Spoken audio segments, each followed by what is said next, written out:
Hey guys, my dad is delivering his speech for the Day 1 DNC Democratic National Convention for my auntie Kamala Harris before giving out her acceptance for her speech. Let's listen to my dad's speech. From the bottom of my heart that I do now, there is no place in America for political violence. None. Not violence! You cannot say you love your country only when you win. Can't say my country only if we love our country if we win. Of course. I was looking to the future. I spoke of the work at hand. The moment we had to meet. It was, as I told you then, a winter of peril and possibility. Of peril and possibility. We're in the grip of a once-in-a-century pandemic. Historic joblessness. A call for racial justice long overdue. Clear and present threats to our very democracy. Thank you. That's my dad. We love Joe. We love Joe. We love Joe. We love Joe. We love Joe. That's my dad, everyone. My father. The progress was and is possible. Justice is achievable. And our best days are not behind us, they're before us. Yeah! Now it's summer. The winter is past. And with a grateful heart, I stand before you now on this August night to report that democracy has prevailed. If you guys pause for a while, hang on. Democracy has delivered. And now democracy. Hey, I'll pause the camera, everyone. We're facing I'm a back. decision point. One of those rare moments in history when the decisions we make now will determine the fate of our nation and the world for decades to come. That's not hyperbole, I mean it literally. We're in a battle for the very soul of America. I ran for president in 2020 because of what I saw in Charlottesville. Yeah. August of 2017. Extremists coming out of the woods, carrying torches. Yeah. Veins bulging Yeah. from their necks, carrying Nazi swastikas. Yeah. The same exact anti-Semitic bile. Terrorism. Germany in the early 30s. Neo-Nazis. White supremacists. Yeah. The Ku Klux Klan. Yeah. So emboldened by a president then in the White House that they saw as an ally. They didn't even bother to wear their hoods. Hate was on the march in America. Old ghosts and new garments. 3 years before my cousin died. Stirring up the oldest divisions. Stoking the oldest fears. Giving oxygen to the oldest forces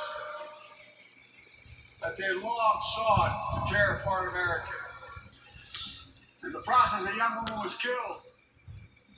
An impassioned speech there by President Joe Biden, who by many accounts... Now let me try to see if I can find more. He said that what he meant. Alright, it's on CBS. That's what I realized. After listening to the admonition of my dead son, I could not stay in the sidelines. My twin brother. So I ran. Yeah. Because I had no intention of running again. I just lost part of my soul. But I ran with a deep conviction. In America, I know and believe in an America where honesty, dignity, decency still matter. An America where everyone has a fair shot and hate has no safe harbor. No safe. America fundamental creed in this nation, that all of us are created equal, is still very much alive. And a broad coalition of Americans joined with me. 81 million voters voted for us. Yeah! And I bet it's 90 voters. Because of all of you in this room and others, we came together in 2020 to save democracy. Yeah! As your president, I've been determined to keep America moving forward, not going back. To stand against hate and violence in all its forms. To be a nation where we not only live with but thrive on diversity. Demonizing no one, leaving no one behind, and becoming the nation that we profess to be. I also ran to rebuild the backbone of America, the middle class. Yeah!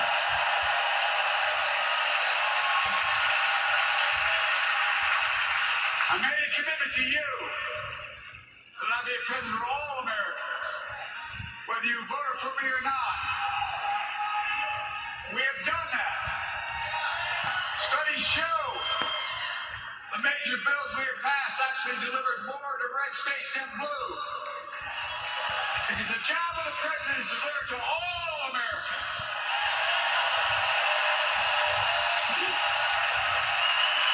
Because of you, and I'm not exaggerating, because of you, we've had one of the most extraordinary 4 years of progress ever.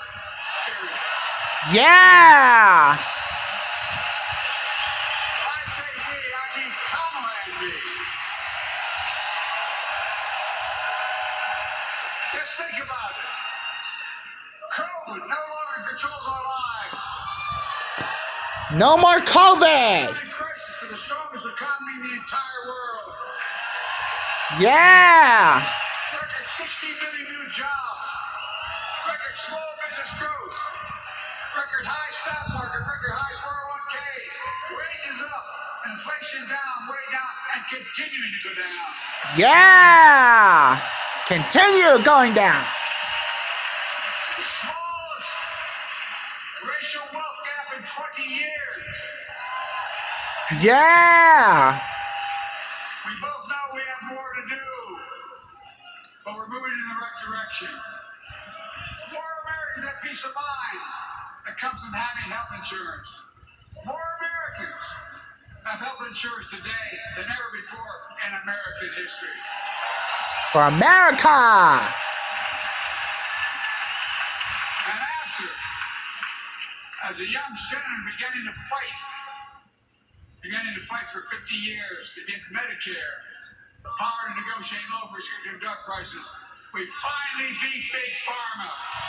Yeah! And guess who cast the tie-breaking vote? Vice President, soon-to-be President Kamala Harris. Yeah!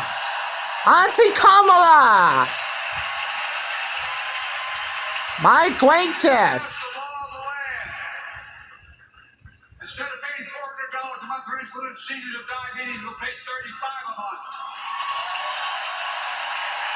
The law we passed already includes, starting in January, every senior's total prescription cost can be capped at $2,000 no matter how expensive the drugs they have. What we don't focus on, and our Republican friends don't seem to understand, our reforms don't just save seniors money, they save the American taxpayers money. Oh yeah! That's my stepmom. Saved $160 billion over the next decade. Yeah! Hyperbole is because Medicare no longer has to pay those exorbitant prices to the big pharma. Look. Thank you, Kamala, too. Look. Thank you, Joe, they are saying. Thank you, Dad! How can we have the strongest economy in the world without the best largest infrastructure in the world. Donald Trump promised infrastructure week every week for 4 years. And he never built a damn thing. Never built a thing.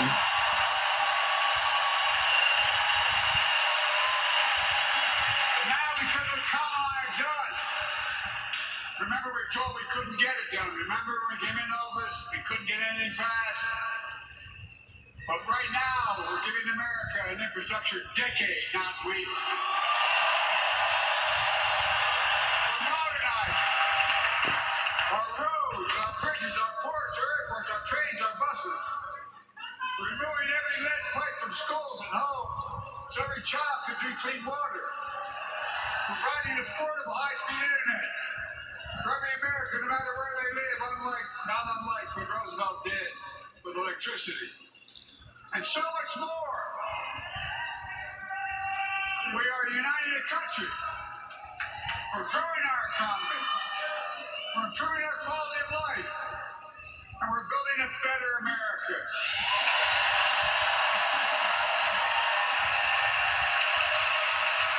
Because that's who we are.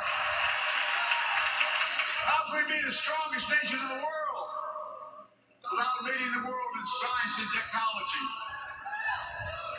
After years of importing 90% of our semiconductor chips from abroad, which America invented those chips. Our Chips and Science Act meant that private companies from around the world are now investing literally tens of billions of dollars to build new chip factories right here in America.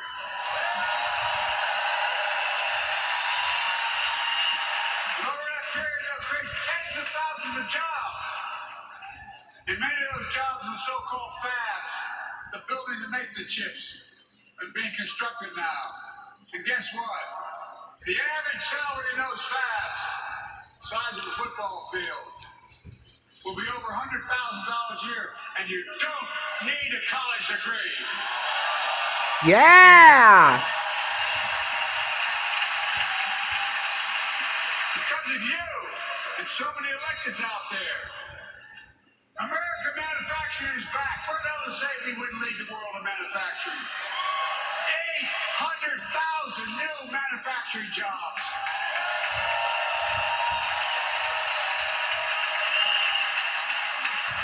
Our Republican friends and others made sure they go abroad to get the cheapest labor. We used to import products and export jobs. Now we export American products and create American jobs. Right here in America. Where jobs belong.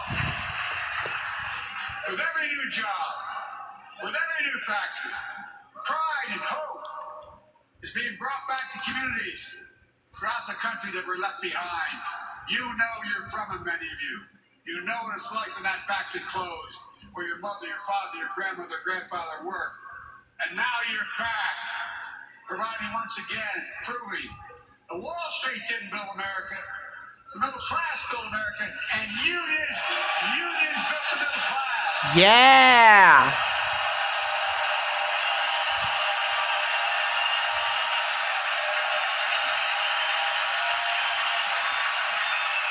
It's been my view since I came to the Senate. That's why I'm proud. I've been the first president to walk a picket line.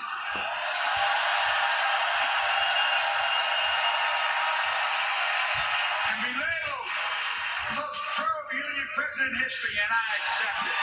Yeah.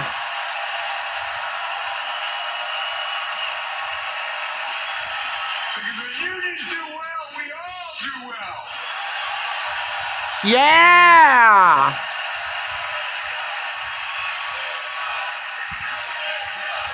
You got it, man. You got it.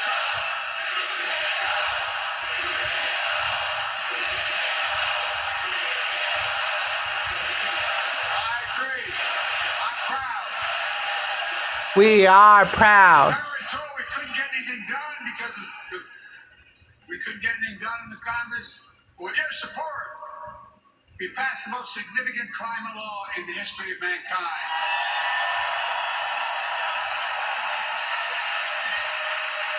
$370 billion. Cutting carbon emissions in half by 2030. Launching a climate corps, similar to AmeriCorps and Peace Corps, creating tens of thousands of jobs for young people in the future. We're going to make sure this continues. Yeah. Creating hundreds of thousands of jobs in clean energy for American workers, including the IBEW installing 500,000 charging stations all across America.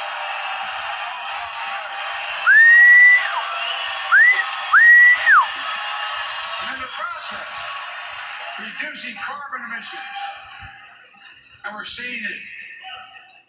We're seeing to it that the first beneficiaries of environmental initiatives are those fence-lined communities that have been smothered by the legacy of pollution. Louisiana and Delaware, Route 9, all the factories, all those chemical factories are right next to the poorest neighborhoods. They're the ones we're going to bring back. They're the ones! And they're going to bring it back now! How can we be the greatest nation in the world without the best education system in the world? Yeah! Donald Trump and our Republican friends, and not only can't think, they can't read very well. Seriously, think about it. Look at their project 2025. Want to do away with the Department of Education. Well, during the pandemic, Kamala helped states and cities get back their schools back open. Yeah, you did. School teachers a raise.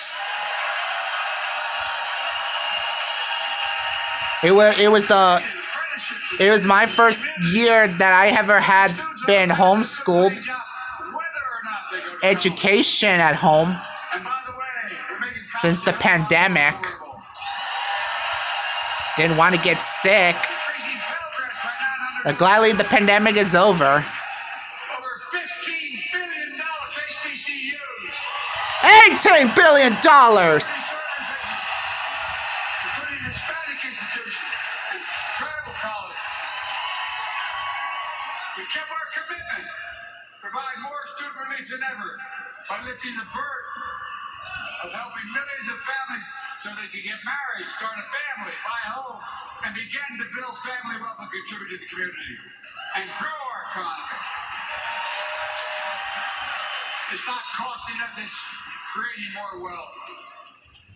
We've fundamentally transformed how our economy grows. From the middle out and the bottom up, instead of the top down. You know, my dad used to say there wasn't a whole hell of a lot that dropped down on my kitchen table at the end of the month. I come from a basic middle-class family. 3-bedroom house, 4 kids, grandpa lived with us. Decent neighborhood, but never a penny to spare. And look, that top-down notion never worked. A lot of Democrats didn't think it worked, but thought it worked, but it doesn't. And when we did all that, what we've done, everybody can do well. Everybody. And gladly you were never a loser Calls America a failing since you were a nation. senator. Not seriously. But think about this. Think about this. He publicly says to the whole world, I'm going to say something outrageous. I know more foreign leaders by their first names and know them well than anybody alive. Just because I'm so damn old. I understand. I'm not joking. Think of the And it don't matter if you are old, but you decided to drop out. He says we're losing.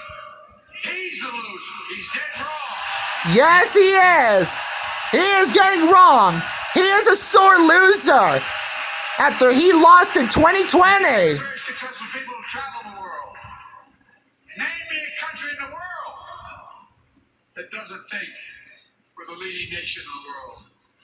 Without America, not a joke, think about it. I'm being literal. Who can lead the world other than the United States of America? Kamala! Well, guess what? America's winning, and the world's better off for it. America's more prosperous, and America is safer today than under Donald Trump. Trump continues to lie about crime in America, like everything else. Guess what? On his watch, the murder rate went up 30%, the biggest increase in history. Meanwhile, we made the largest investment, Kamala, in public safety ever. Now, the murder rate is falling faster than any time in history. Violent crime has dropped to the lowest level in more than 50 years. And crime will keep coming down when we put a prosecutor in the Oval Office instead of a convicted felon. Yeah! He is a convicted felon.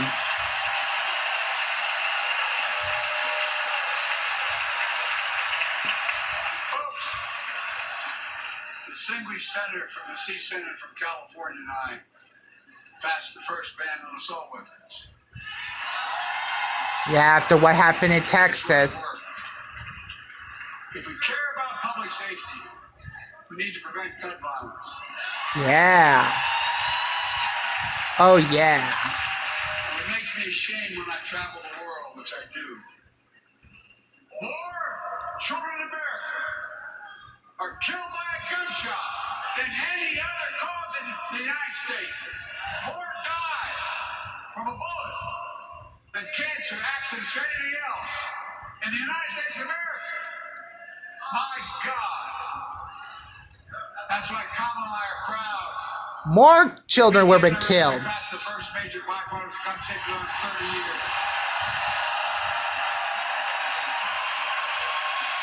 And it's like I said, after what happened in Texas That comes from and here. Uvalde. And now it's time to ban assault weapons again Ban them again! and demand universal background checks.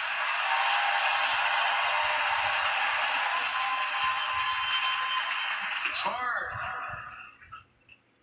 I never thought I'd stand before a crowd of Democrats and refer to a president as a liar so many times. Oh, I'm yeah. not trying to be funny. It's sad. Trump continues to lie about the border. Here's what he won't tell you. Trump killed the strongest bipartisan border deal in the history of the United States. Oh, he did. That we negotiated with the Senate Republican. It took 4 weeks. Once it passed, and everyone acknowledged those expansive border change in American history, he called senators to say, don't support the bipartisan bill. He said it would help me politically and hurt him politically. My God. No, I'm serious. Think about it. Not a joke. Ask even the press who doesn't like me. They'll tell you that's true. Typically, Trump, once again, putting himself first and America last. Then I had to take executive action. The result of the executive action I took, border encounters have dropped over 50%. In fact, there are fewer border crossings today than when Donald Trump left office. And unlike Trump, we will not demonize immigrants, saying they're the poison of Never. Never demonize immigrants. They have rights to come here legally. Kamala and I are committed to strengthening legal immigration, including protecting dreamers and more. Yeah!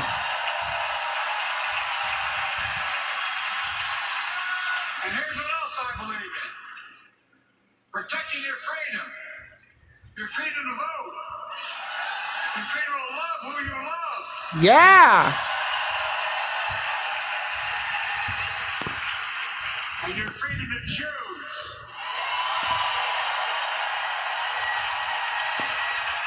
This decision overturning Roe v. Wade, as you heard earlier tonight, the United States Supreme Court majority wrote the following.